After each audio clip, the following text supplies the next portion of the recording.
Bonsoir, je suis Stéphane. Je vais vous présenter une recette qui a des origines italiennes et de lombarde, l'ossobuco.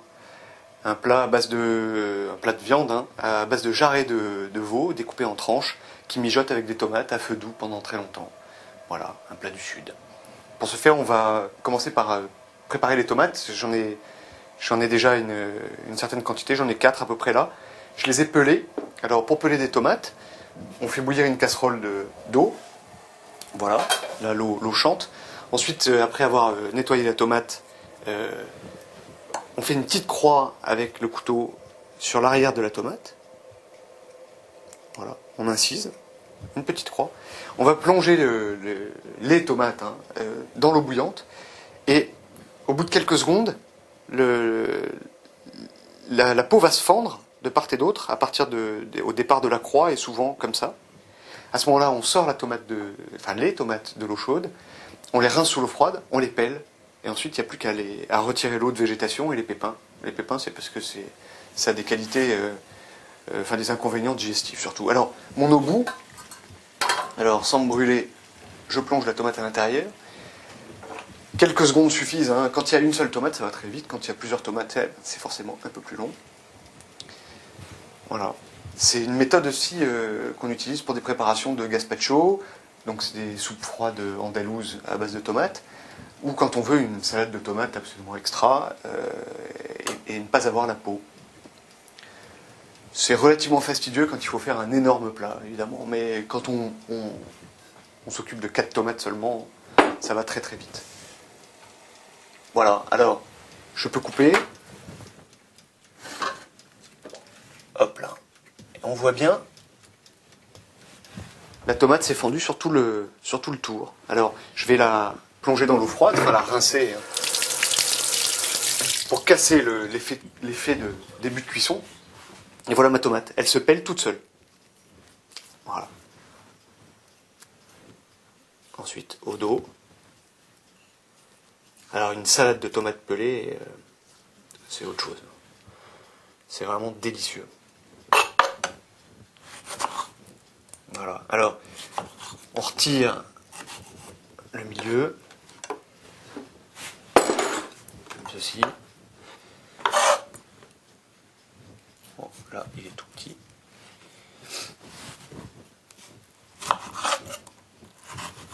Ensuite, on va retirer l'eau de végétation et les pépins. Alors, avec le pouce. Voilà. Voilà.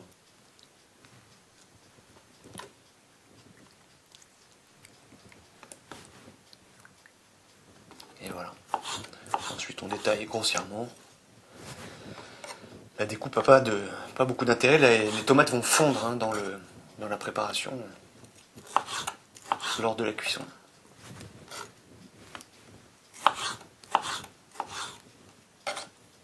Voilà.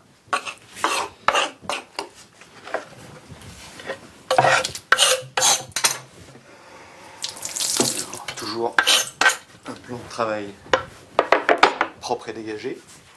Je vais préparer 2 oignons puisque je suis là. Alors, les oignons, je les fends en deux après les avoir pelés et j'émince. Là, ce sont des oignons frais, mais on peut le faire avec des oignons secs.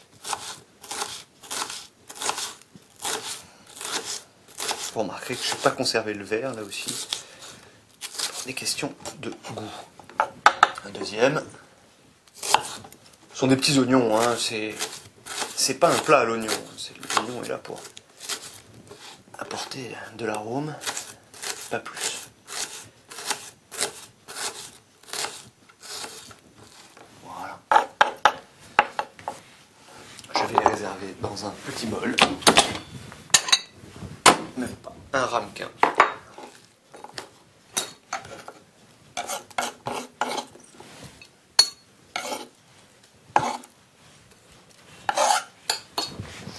Voilà. Alors ensuite, on va préparer les tranches de jarret en les farinant avant de faire revenir ces tranches dans une marmite en fonte si possible. C'est mieux, bon, on peut le faire dans une cocotte inox, mais c'est quand même La fonte a quand même des qualités de cuisson très particulières, puisque c'est la fonte diffuse la chaleur de façon homogène. Ce qui n'est pas le cas avec l'inox, puisque tout rayonne par le fond, hein, de là où vient la source de chaleur. Voilà, alors on va les passer à la farine. Alors, c'est aussi simple que ça. Voilà.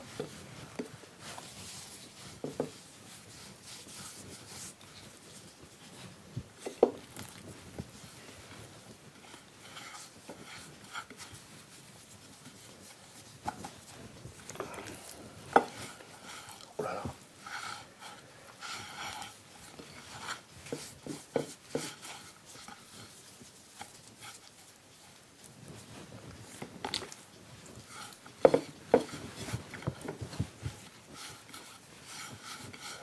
C'est essentiel de demander au boucher des morceaux ayant à peu près la même largeur, de façon à ce que les temps de cuisson soient à peu près respectés. Alors là, moi j'ai un problème, on voit bien, j'en ai un qui est un peu plus gros que les trois autres.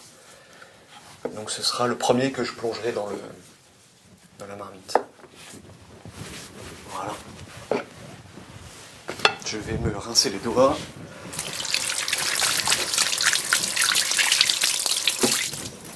Après la farine. Voilà. Alors un petit peu d'huile d'olive dans la sauteuse. Ah, l'huile d'olive. Voilà. On démarre le feu. Plein pot au début pour chauffer tout ça. Ça va me donner le temps d'ouvrir une bouteille de vin blanc sec.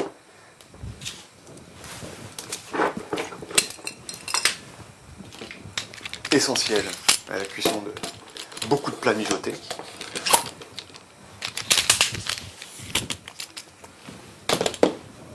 Voilà, 10 centilitres suffiront pour la recette. Hein.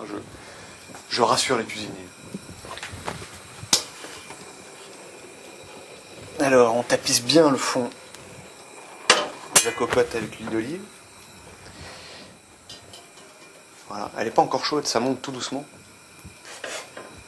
J'ai préparé un petit peu en avance un bouillon de légumes, 15 centilitres aussi. Hein. On trouve de très très bons bouillons de légumes hein, déshydratés dans le commerce et en grande surface. Maintenant, si vous en avez déjà prêt ou à l'occasion de la préparation d'un autre plat, vous pouvez en réserver 15 centilitres dans votre frigidaire, ça se conserve quelques jours, ça vous permet d'utiliser. Moi je n'en avais pas en réserve ce soir. Voilà. Ah, encore un peu. Ensuite on fera une cuisson de à peu près 1 heure, 1 heure et quart, à feu très très doux, en venant surveiller de temps en temps les petits bruits de viande qui mijote. Ah, c'est long la fonte à chauffer, c'est long, c'est long, c'est long. C'est long, et pourtant le feu est plein pot. Voilà.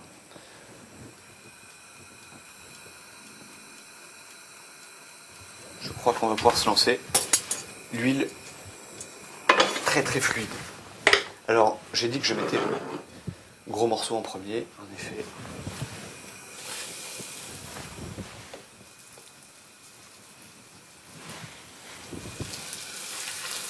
2, 3 et un 4.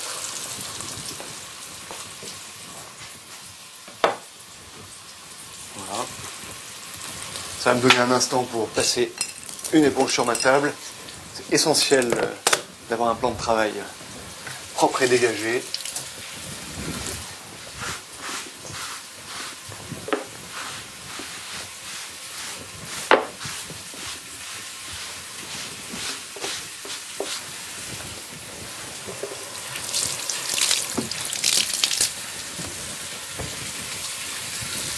Une spatule qui va m'aider à retourner les morceaux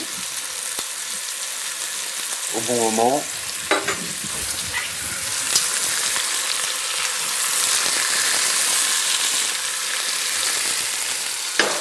On entend ce doux bruit de la viande qui grille.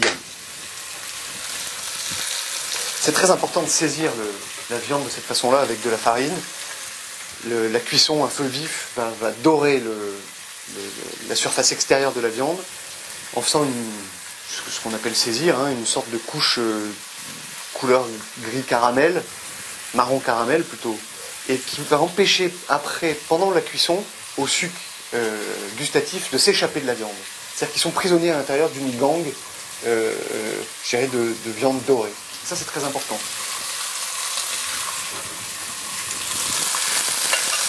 Alors, superbe.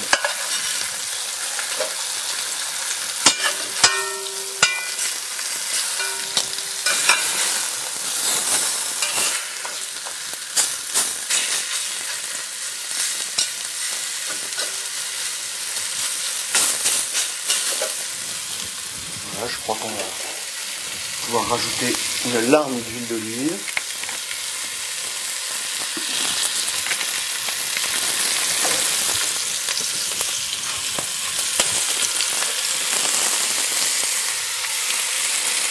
Alors je vais vanter les mérites des cocottes en fonte, mais une cocotte en fonte c'est pour la vie.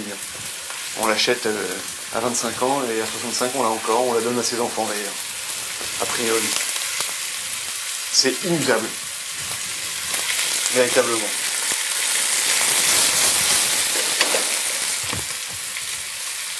Voilà. Une fois que la viande sera dorée des deux faces, on rajoutera les oignons, quelques secondes, ensuite les tomates.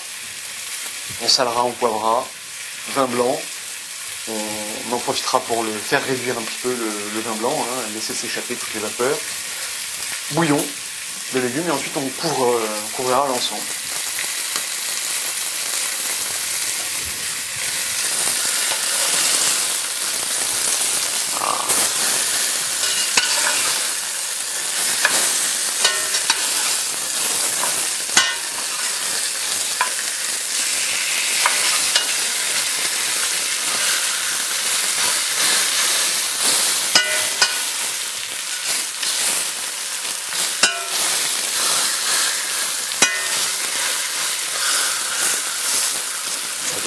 Ça dort.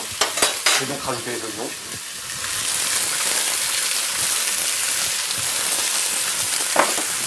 Ils vont venir se loger là où ils trouvent de la place.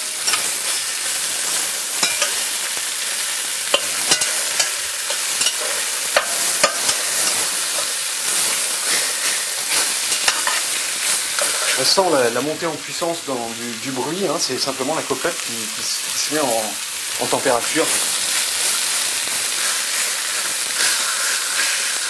Voilà. Alors, je vais retourner une ultime fois les morceaux.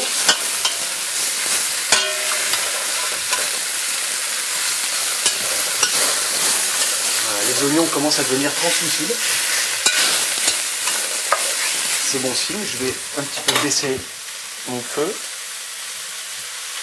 Maintenant que la cocotte est à température, je rajoute les tomates.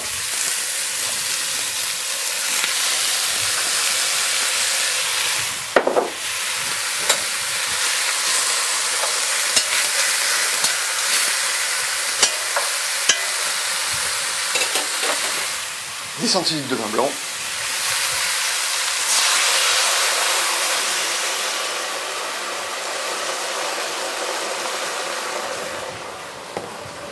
Doux bruit.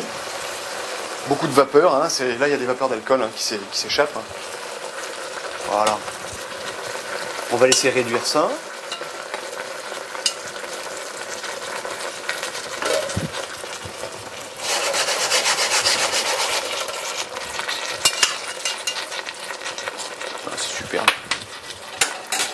Alors, moi je rajoute un petit peu de concentré de tomate qu'on trouve dans ces petites boîtes absolument mythiques que les gens de ma génération ont toujours connu. Un concentré, c'est l'un des meilleurs concentrés que j'ai pu goûter.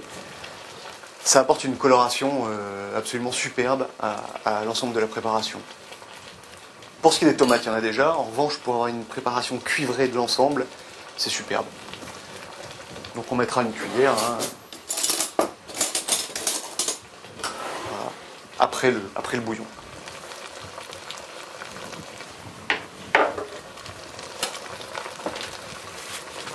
Là, le vin blanc est en train de réduire, hein, enfin ce qu'on appelle réduire, c'est-à-dire la sauce s'épaissit, perd en quantité d'eau, puisqu'il y a beaucoup de vapeur qui s'échappe.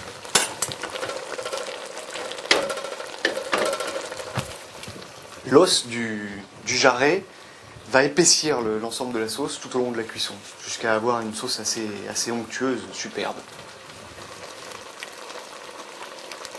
Voilà. Je crois qu'on va pouvoir rajouter du concentré, à étaler grossièrement sur le dessus. De toutes les façons, tout ça va se dissoudre. Voilà, allez. Donc on y est. On vide le pot. Voilà. J'ai la sensation que mon gaz est un petit peu fort. Je vais le baisser encore un petit peu. Voilà. Rajouter 10 centilitres de bouillon. Alors que je vais remuer avant, bien sûr.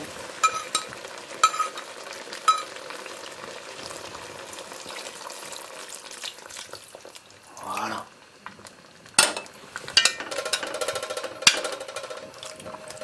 Salé, poivré. Un petit peu de thym. Le thym est là.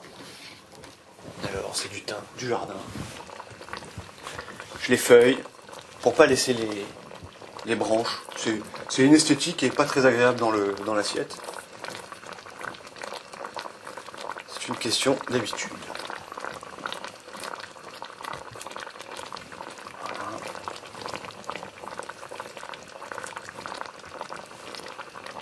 Ça mijote avant l'heure.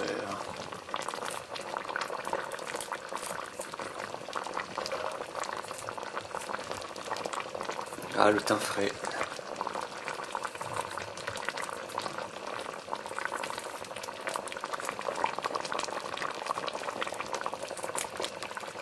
Voilà. Et voilà. Si on le fait pas, on récupère toutes ces feuilles dans les plats. C'est pas très très agréable. Je baisse encore, on sent, hein, à l'oreille, hein, on voit bien enfin on entend, on voit pas, mais on entend très bien que c'est un peu fort. Je vais donc saler poivrer.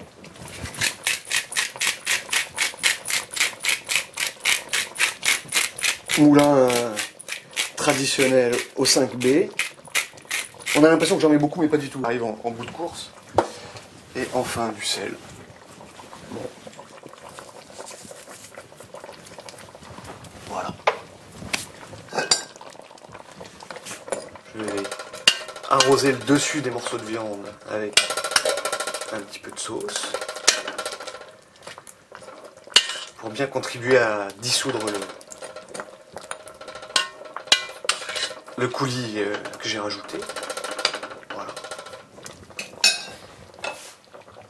Je couvre avec le bouillon le reste. Hein, bon, j'aurais pu le faire tout à l'heure, mais c'est vraiment, y a pas, je dirais qu'il n'y a pas vraiment de règle. C'est dans l'oreille et dans l'odeur. Voilà. On va couvrir et puis on va laisser mijoter. 1 heure. Petit contrôle dans 1 heure. 25 minutes plus tard, on va regarder. Voilà. Ça mijote à feu doux. On voit bien la coloration apportée par le coulis. Et puis maintenant, il faut détendre cette viande. Hein. C'est comme si on mangeait de la cuisse, quoi. Enfin voilà, il faut la détendre à une cuisson lente. Voilà, voilà. Il y a une cuisson assez homogène. Voilà. On viendra vérifier dans 20 minutes encore. 1h30 à passer. Je vous propose de regarder notre ossobuco qui a cuit pendant tout ce temps-là à feu doux. C'est une petite merveille d'essence. Voilà, petit bouillon. Les pièces de viande ont réduit, évidemment. Hein. La sauce est épaissie parce que le jarret, l'os a rendu de l'épaississant et la tomate a fondu. Voilà, c'est super. Alors, la proposition, il faut goûter, ressaler, repoivrer évidemment en fonction des goûts, et puis servir avec des tagliatelles al dente au dernier moment, alors soit avec un plat type familial, soit à l'assiette, avec une tranche d'ossobuco, quelques nids de tagliatelle et nappé de sauce, avec une petite décoration, type 3 feuilles de salade par exemple. Voilà, c'était l'ossobuco de Lombardie. Bon appétit. À table!